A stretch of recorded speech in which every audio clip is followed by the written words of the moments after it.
उत्तराखंड की खूबसूरत वादियों के बीच बसा एक ऐसा धाम जहाँ तक पहुँचना अपने आप में एक सफ़र है। आज हम निकल पड़े हैं मद महेश्वर धाम की यात्रा पर, जहाँ रास्ते मुश्किल हैं लेकिन नज़ारे हर कदम पर दिल जीत लेते हैं। तो चलिए शुरू करते हैं इस खूबसूरत सफ़र को। जय भोलेनाथ। तो सबसे पहले आपको अपने स्टेट से ऋषिकेश पहुंचना होगा।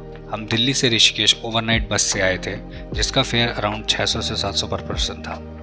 ऋषिकेश पहुंचने के बाद आपको रुद्रप्रयाग के लिए बस मिल जाएगी ऋषिकेश बस स्टैंड से ही, जिसका फेयर अप्रॉक्सीमेटली 400 था। रुद्रप्रयाग से आपको शेयरिंग टैक्सी मिल जाएगी रांसी विलेज के लिए, जिसका फेयर अराउंड 400 पर पर्सन था। बाकी आपकी बार्गेनिंग पे डिपेंड करता है।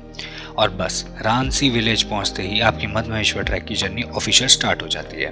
रांसी ही ट्रैक का बेस विलेज है, लेकिन ऋषिकेश से रांसी तक का जो सफ़र है ना, उसमें आपको उत्तराखंड के कुछ इतने ब्यूटीफुल व्यू देखने को मिलेंगे कि सफ़र कब ख़त्म हो जाएगा पता ही नहीं चलेगा। के लिए पानी पी लो गाइस, पानी पी लो गाइस। और प्रशांत सर है, प्रशांत फाइटर, वंश की बुद्धि पकड़ ली थी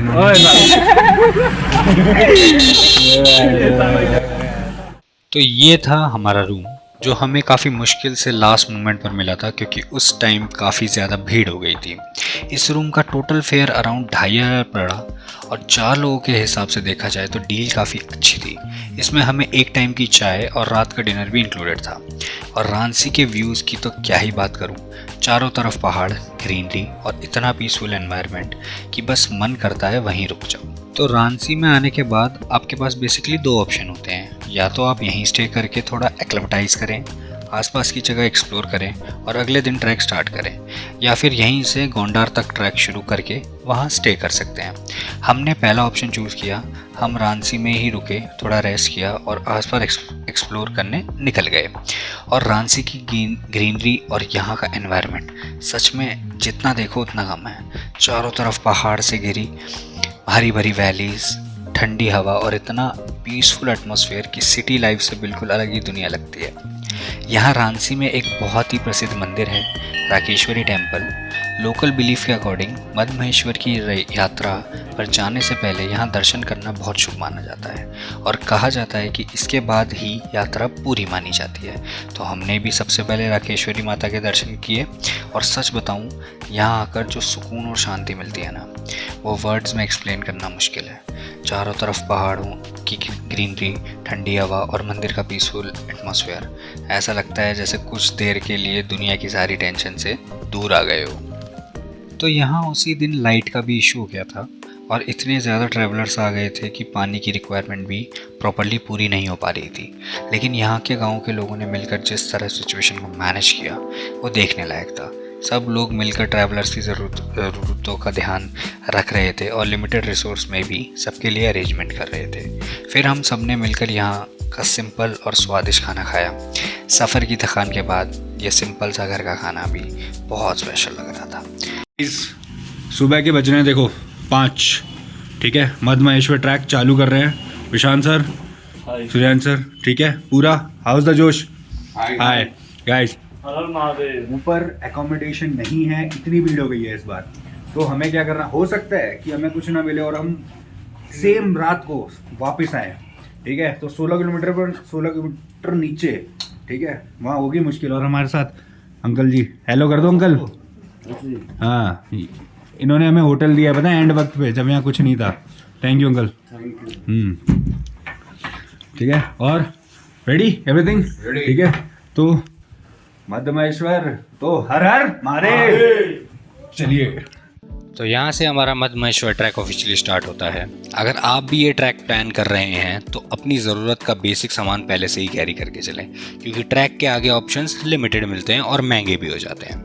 और जैसा कि आप देख ही सकते हैं इस बार कितनी ज़्यादा भीड़ है, क्या ही बताऊँ। हर तरफ ट्रैवलर्स ही ट्रैवलर नज़र आ रहे हैं, लेकिन भीड़ के बीच भी ट्रैक के असली व्यूज़ ने पूरा एक्सपीरियंस बना दिया।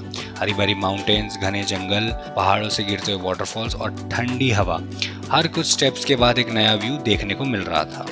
और ट्रैकिंग की सबसे अच्छी बात यही है कि जितना आप आगे बढ़ते हो उतना ही नेचर और ब्यूटीफुल हो जाता है। कभी चढ़ाई थका देती है तो कभी कोई ब्यूटीफुल वाटरफॉल या माउंटेन व्यू आपकी सारी थकान भुला देता है। और इसी ब्यूटीफुल जर्नी के साथ हमारा मद महेश्वर ट्रैक शुरू हो गया।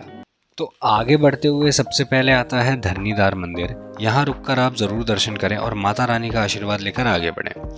इसके बाद काफ़ी देर तक आपका रास्ता नदी के साथ साथ ही चलता है। पहाड़ों के बीच बहती हुई नदी और उसकी आवाज़ ट्रैक का एक्सपीरियंस और भी ब्यूटीफुल बना देती है।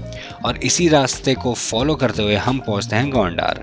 काफ़ी लोग फर्स्ट डे का टारगेट गोंडार ही रखते हैं और यहाँ स्टे करके नेक्स्ट डे ट्रैक कंटिन्यू करते हैं। गोंडार में ही मधमहेश्वर ट्रैक का रजिस्ट्रेशन भी होता है। हमारा पर्सनली आगे कोई चेकिंग नहीं हुआ था, लेकिन सेफ्टी और प्रॉपर रिकॉर्ड के लिए 20 रुपये का रजिस्ट्रेशन करवा लेना बेटर है। इतने ब्यूटीफुल ट्रैक के लिए 20 रुपये का रजिस्ट्रेशन कराने में कोई इशू नहीं होना चाहिए।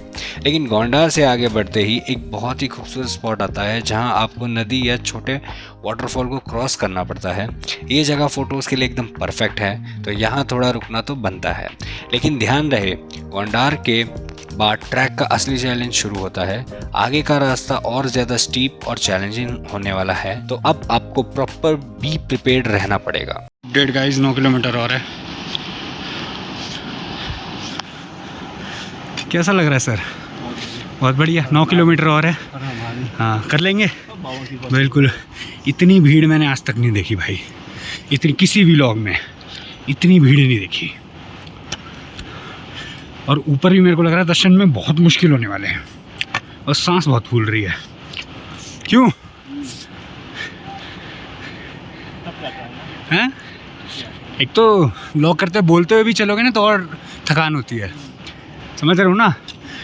वरना तो आपको पता है मैं लद्दाख गया हूँ तो सब कुछ कर सकता हूँ। तो फिर आता है बनतोली, जहां आपको स्टे के ऑप्शन मिल जाएंगे और इसके आगे भी नानू और खटारा इसकी प्रोनाउंसिएशन पता नहीं मुझे, जैसे प्लेसेस पर टेंट्स और स्टेज ऑप्शन अवेलेबल होते हैं। इनकी प्राइसिंग अवेलेबिलिटी और सीज़न के अकॉर्डिंग चेंज होती रहती है और थोड़ा बहुत बार्गेनिंग भी हो सकती है। लेकिन यहाँ मैं आपको एक बहुत इंपॉर्टेंट बात बताना चाहता हूँ जो हमारे साथ हुई, मतलब हमने दर्शन कर लिए थे उसके बाद की बात है ये।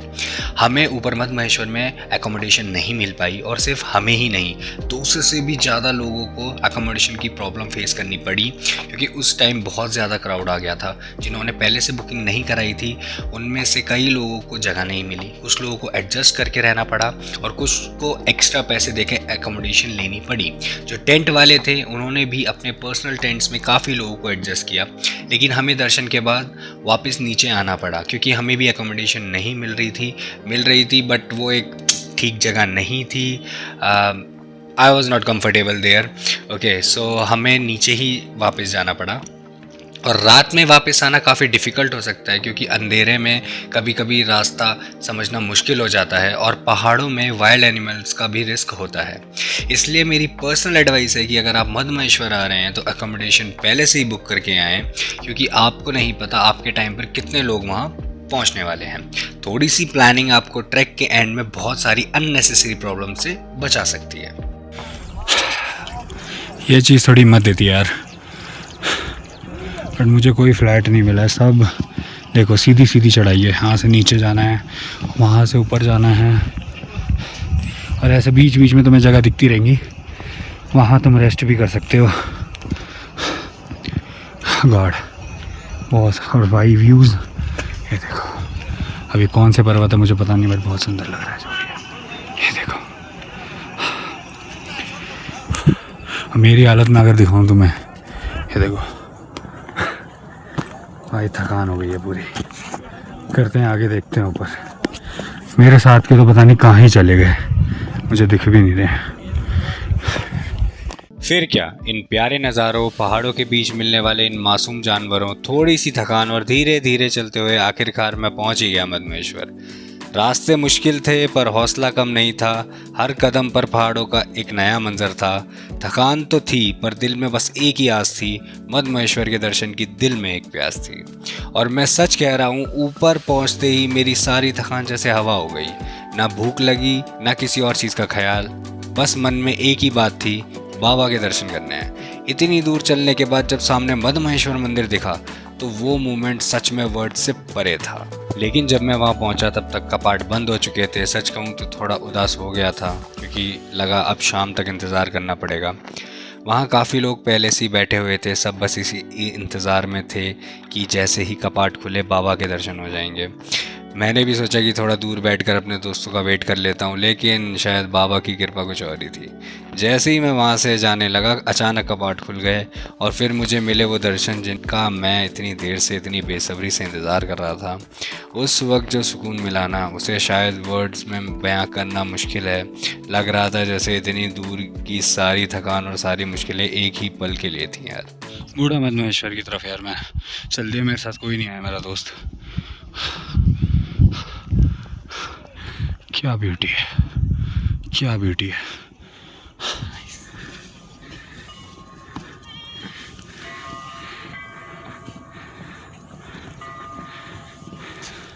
मैं झूठ नहीं बोलूँगा भाई, ये बहुत दूर है बूढ़ा मदमहेश्वर।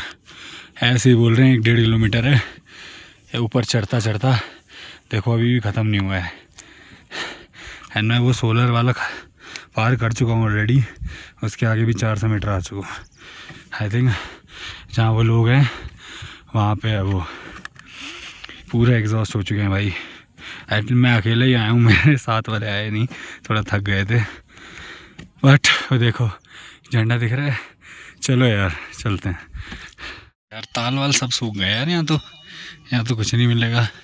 बट हाँ आपको मंदिर मिलेगा, अच्छे व्यूज़ मिलेंगे, तो ट्राई ज़रूर करना ऊपर आने की। ये देखो चलो यार दर्शन करते हैं, नीचे जाते हैं क्योंकि हमें अभी नीचे जाना होगा। अगर गाइस आपको व्लॉग पसंद आए तो यार लाइक करना, कमेंट करके ज़रूर बताना व्लॉग कैसा लगा, और जिसको भी मदमहेश्वर जाना है उसको कर देना शेयर। अब बारिश हो रही है, निकलना पड़ेगा। बाय।